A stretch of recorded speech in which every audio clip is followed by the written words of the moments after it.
জয় ভাৰত পাৰ্টিৰ নাম শুনিয়ে উৎফুল্লিত নাহৰবাৰী চাহ বাগিচাৰ চাহ শ্ৰমিক। জয় ভাৰত পাৰ্টি জিন্দাবাদ, জয় ভাৰত পাৰ্টি। আজি গোলাঘাট জিলাৰ খুমটাই সমষ্টিৰ নাহৰবাৰী চাহ বাগিচাত জয় ভাৰত পাৰ্টি প্ৰচাৰ সভাত শ শ লোকৰ সমাগম। সভাত জয় ভাৰত পাৰ্টিৰ গোলাঘাট জিলাৰ সভাপতি অমিত নাগ, ভাৰত মণ্ডল, বিজমল গোৱালা, কুলদীপ তাঁতী, গণেশ তামুলী, বিজ্ঞান মাংৰাজ, অমৰ তাঁতী ধৰি বহু গণমান্য ব্যক্তি লগতে চাহ বাগিচাৰ চাহ শ্ৰমিকসকল উপস্থিত থাকে। নাহৰবাৰী চাহ বাগিচাত চাহ শ্ৰমিকৰ মুখে মুখে জয় ভাৰত পাৰ্টি সকলোৱে আঁকোৱালি লোৱাৰ দিশে জয় ভাৰত পাৰ্টি। আগন্তুক বিধানসভা খুমটাই সমষ্টি পাৰ্টিৰ নাম প্ৰকাশ কৰে চাহ শ্ৰমিকসকলে। মানে জয় ভাৰত সমগ্ৰ ভাৰতত একটাই নাম থাকিব লাগিব, একটাই পাৰ্টি থাকিব, জয় ভাৰত পাৰ্টি।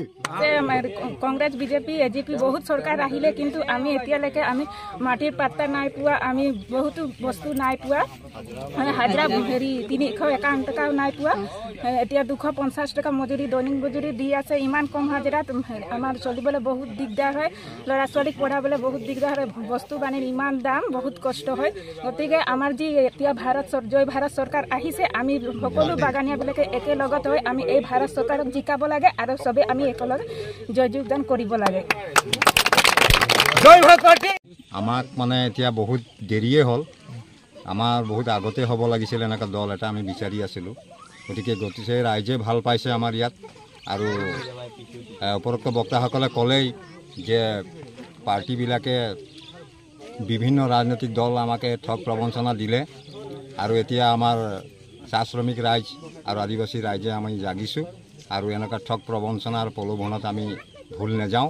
আমাৰ নিজৰ দলক আমি আগুৱাই লৈ যাম আৰু আমাৰ নিজৰ দল আমি অস্তিত্ব নিজৰ ৰাখি পেলাই আমি আমার সমষ্টিত আমি অমিত নাগ ডাঙরিয়াক আমি জয় যুক্ত করিব। ভোট दे के हमरा कोनो নাই পালি, हमरा দুইটা হান্দের মজুরি হাজিরা 551 টাকা দিব বললো, ওটা भी নাই দিল। আর মাটি পত্র হান্দেরকে দিব বলে রে, মাটি পত্র ওটা भी নাই দিল, এসটি भी নাই দিল। উকালে আর এখন জন সরকার আইবে, আমরা হিয়া সে খেদাব। আর আজি আমাক ইমান মনটো ফুৰ্তি লাগিছে যে আমাৰ এটা কি ভগৱানে আহিলে নিচিনা লাগিলে। দলটো আহিলে আমাক একটা শিক্ষা দিলে, কিমান ধুনীয়া শিক্ষা দিলে। আমি তেনেকুৱা শিক্ষা পোৱা নাছিলোঁ। যিমানে বিজেপি আহিলে ইহঁতে আমাক ইমান শিক্ষা দিয়া নাই। এবাৰ কোন পাৰ্টি আহিব আপোনালোকৰ লগত ভোট দিব? জয় ভাৰত।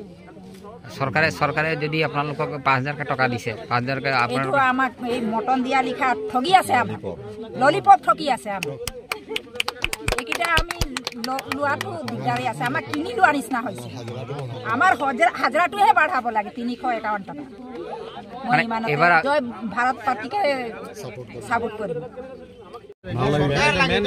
আৰু বহুত দিনৰ পৰা মানে আশা কৰি আছিলোঁ আমাৰ নিজৰ এটা দল হ'ব বুলি। আৰু আজি মই আমাৰ মানে দলৰ যি প্ৰমুখ কৰ্তা অমিত নাগ, ভৰত মণ্ডল, তেওঁলোকক মই ধন্যবাদ জ্ঞাপন কৰিছোঁ। তেওঁলোকে আজি আহি আমাৰ মানে আমি অন্ধ হৈ আছিলোঁ। এনেকুৱা কেমিকেল এটা আমাক দিছিলে, মানে চকুত দিছিলে বুলি ক'ব পাৰে। চকুত দিছিলে, পেটতো দিছে, চকুতো দিছে। কোনে দিছিলে? বিজেপি চৰকাৰে, এজিপি চৰকাৰে, কংগ্ৰেছ চৰকাৰে। আমি অন্ধ হৈ আছিলোঁ, কিন্তু আজি আমি চকু দেখি পাইছোঁ। তেওঁলোকে আমাৰ চকু খুলি দিলে। কোনে খুলি দিলে? জয় ভাৰত পাৰ্টিয়ে আমাৰ চকু খুলিলে। আজিৰ পৰা আমি সমগ্ৰ আমাৰ যিমান বাগানবাসী আছোঁ, আমি যিমান আছোঁ, ককাই ভাই, দাদা ভাই, মা ভণ্টি যিমান আছোঁ, আমি আৰু লোকৰ ঠগ প্ৰবঞ্চনাত নাযাওঁ, বিজেপিৰ ঠগ প্ৰবঞ্চনাত নাযাওঁ। আৰু তেওঁলোকৰ চকলেট চামুচ মানে কি চামুচত দি পেলাই বেলচাত লোৱাটো আমি আৰু তেওঁলোকক লাই নিদিওঁ, তেওঁক আমি লাই নিদিওঁ। বহুত ঠগিলে আমাক। এতিয়া আমাৰ নিজৰ দল আহিছে আৰু আমি নিজৰ দলত তেওঁলোকক দেখুৱাম যে আমাৰ কি পাৱাৰ আছে, আমাৰ একতাৰ পাৱাৰ কি আছে। আমি পেটত গামোচা বান্ধি পেলাই খাই ভাত এক টাইমত, কিন্তু এতিয়া নহ'ব। তেওঁলোকৰ জহত আমি পেটত গামোচা বান্ধিব লগা হৈছিলে, কিন্তু এতিয়া নাবান্ধো। তেওঁলোকক গামোচা বান্ধিবলৈ আমি মজবুৰ কৰি দিম, বাধ্যতা কৰি দিম। তেওঁলোকে গামোচা বান্ধিব। হয়, নিশ্চিতভাৱে জয় ভাৰত পাৰ্টিয়ে অভূতপূৰ্ব আমি সঁহাৰি পাইছোঁ। সাংগঠনিক কাম কাজ আমি ইতিমধ্যে আজি আৰম্ভ কৰিছোঁ আৰু য'তে গৈছোঁ আমি ৰাইজৰ পূৰা সমাদৰ পাইছোঁ, ৰাইজৰ মৰম, ৰাইজৰ আশীৰ্বাদ পাইছোঁ।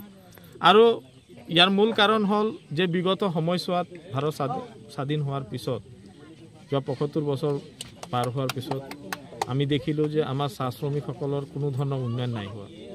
উন্নয়ন নোহোৱাৰ মূল কাৰণ ১ নম্বৰ হ'ল যে আমাৰ মাটিৰ পট্টা চৰকাৰে নিদিলে। সদায় ক'লে আমি দীৰ্ঘদিনীয়া এইটো দাবী, প্ৰত্যেক চৰকাৰে ক'লে কিন্তু কোনো সেই প্ৰতিশ্ৰুতি পূৰণ নকৰিলে। মাটিৰ পট্টা নিদিলে, জনজাতিকৰণ ST SC আমাক নিদিলে, মজুৰি বৃদ্ধি নকৰিলে, আমাৰ ৰাজনৈতিক অধিকাৰ নিদিলে, মৌলিক অধিকাৰ নিদিলে, একো নাই। আমাক অকল ভোটাৰ কোড ৰাখিছে। একমাত্ৰ এতিয়া আমাৰ গোটেই জনগোষ্ঠীটোক তেওঁলোকে ভোটাৰ কোড ৰাখিছে। ভোট দিব লাগে আজি। গতিকে আমি এটা নিজৰ ভৰিত থিয় হৈ পেলাই আমি এটা কংগ্ৰেছ AGP BJPক আমি চিনি নাপাওঁ। আমি নাজানো তেওঁলোকে কেনেকৈ কি কৰিলে।